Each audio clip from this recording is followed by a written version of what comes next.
نہیں ہو سکتا، ایسا نہیں ہو سکتا کہ ایک ہی وقت میں ہم آزادی کی لڑائی بھی لڑ رہے ہوں اور ایک ہی وقت کے اندر ہم آزاد بھی ہوں۔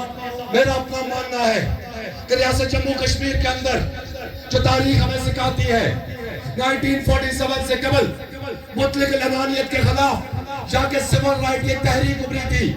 اگر میں جھوٹ کہہ رہا ہوں تو آپ نیشنل کانفرنس کا مینیفیسٹو اٹھا کے دیکھ لیں، آپ اس وقت کی مسلم کانفرنس کا مینیفیسٹو اٹھا کے دیکھ لیں، اس میں درج کیا تھا۔ کوئی یہ جو بات کے الفاظ ہے علاق اور فلانا فلانا، ایسا کوئی لفظ وہاں کے جو بنیادی منشور ہے جماعتوں کا، جو اس وقت کی سیاسی دو ہی جماعتیں تھی، ان کے منشور میں درج نہیں ہے۔ وہاں پہ سول رائٹ کی بات ہو رہی تھی، وہاں پہ جو اقلیتیں تھی ان کی جو معاشی حقوق تھے ان کے دفاع کی بات ہو رہی تھی۔ پھر ہم دیکھتے ہیں تاریخ کے اندر کہ جب وہ تحریک آگے بڑھتی ہے، ہمارا ایک المیہ ہے، ہم بند ذہن سے چیزوں کو دیکھ رہے ہیں۔ ہمارے نزدیک کشمیر سے مراد یہ جو 5.25 سے 4,000 مربع میل ہے، یہی ہے۔ ہم نے تحریک چلائی تھی، تحریک تو سری نگر میں چل رہی تھی، اس تحریک کا تو شیخ عبداللہ موجود تھا۔ تحریک تو وہاں کے محنت کشوں نے، وہاں کے مزدوروں نے، وہاں پہ کسانوں نے چلائی تھی، جو اس کو قیادت فراہم کر رہے تھے۔ مزدور کسان کانفرنس موجود تھی۔ تحریک تو جموں کے اندر چل رہی تھی۔ ہمارے جو پہاڑی علاقے ہیں، جہاں کی آبادی کتنی تھی اس وقت 47 میں، آج 42-40 لاکھ کی آبادی ہے، وہاں پہ چند لاکھ کی آبادی تھی۔ جو شہری مراکز تھے وہ پونچھ شہر تو لائن آف کنٹرول کے اس طرف ہے، جموں کا شہر اس طرف، جو کشمیر کا جو مرکز تھا سری نگر وہ اس طرف تھا۔ وہاں پہ لڑائی لڑی جا رہی تھی اور مہاراجہ کو اس بات پہ مجبور کر دیا گیا تھا کہ وہ حق و حکمرانی عوام کو منتقل کر دے۔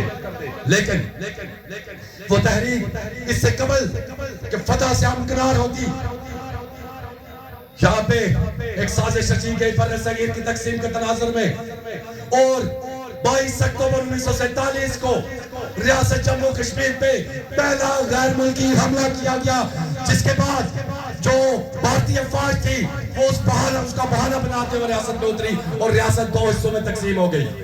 تو جن لوگوں نے اس تقسیم کے اندر کردار ادا کیا، وہ رہنما کیسے ہو گئے، وہ مجاہد کیسے ہو گئے، وہ غازی کیسے ہو گئے؟ ہمیں یہ دو رنگین چھوڑ کر حقیقت کی بنیاد پہ آگے بڑھنا ہوگا۔ عجیب سے یہ 1-1.5 سال سے میں کوئی تحریک کا اس کمیٹی کا کوئی لیڈر نہیں ہوں، میں ایک ادنا سا کارکن ہوں جو پہلے دن سے جب سے دھرنا راولہ کوٹ میں آٹے کے لیے لگا تھا تب سے وہاں پہ موجود تھا۔ میں ایک کارکن کے طور پر اس تحریک میں رہا ہوں، میں کوئی لیڈر نہیں ہوں۔ ایک چیز بہرحال طے ہے کہ آپ عوامی شعور کو آگے بڑھنے سے نہیں روک سکتے، آپ اس پہ بند نہیں باندھ سکتے۔ کیا آپ لوگ جواب دے سکتے ہیں؟ آپ میں سے کوئی یہ بتا دے کہ جن لوگوں کی تصاویر آپ نے آویزہ کی ہوئی ہیں، جن کو شہداء کر رہے ہیں، ان کو قتل کس نے کیا تھا؟ کیا برطانیہ کی فوج کے سپاہیوں نے قتل کیا؟ کیا امریکن فوج آئی تھی ان کو مارنے کے لیے؟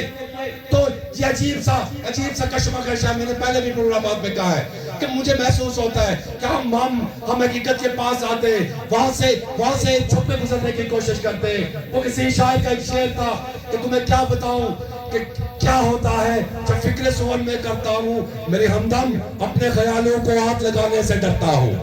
یہاں پہ لوگ اس حقیقت کو ہاتھ لگانے سے ڈر رہے ہیں۔ پاکستانی فوج کے سپاہیوں نے ان کو مارا ہے۔ اگر یہ جرات نہیں ہے تو مزاحمت کا راستہ ترک کر دو۔ کیا یہ حقیقت نہیں ہے کہ اس تحریک کے اندر جب یہ تحریک اپنے پیک کی طرف بڑھ رہی تھی، جب لانگ مارچ کرنے کی تیاریاں عروج پہ تھی، تو یہاں پہ غیر ملکی افراد کو بلایا گیا؟ کیا یہ حقیقت نہیں ہے کہ مذاکرات آپ کی سیاسی قوتوں نے نہیں کیے ہوئے؟ مذاکرات کے لیے پاکستانی جو قابض فوج ہے اس کا جو بریگیڈیئر ہے وہ بیٹھتا ہے، ایک چیف سیکرٹری بیٹھتا ہے جس کو کسی نے ووٹ نہیں ڈالے ہوئے، غیر منتخب نمائندہ بیٹھتا ہے، ISI کا جو نمائندہ وہ بیٹھتا ہے۔ تو یہ کہتے کیوں نہیں ہے؟ اس پہ کہنے سے اگر کسی ضابطہ اخلاق کی خلاف ورزی ہو رہی ہے تو میں اسے ضابطہ اخلاق کو اپنے جوتے کے نیچے رکھتا ہوں۔ ایسا کوئی ضابطہ جو عوام سے اس کے سچ جاننے کے حق کو چھین لے، وہ ضابطہ جو ہے وہ دشمنوں کی سازش ہو سکتی ہے، محنت کشوں کی لڑائی کا وہ حاصل نہیں ہو سکتا۔ مجھے نہیں معلوم، میں اس علاقے میں پہلی بار آیا، مجھے نہیں معلوم کون سی جماعتوں سے لوگ بیٹھے ہوئے ہیں،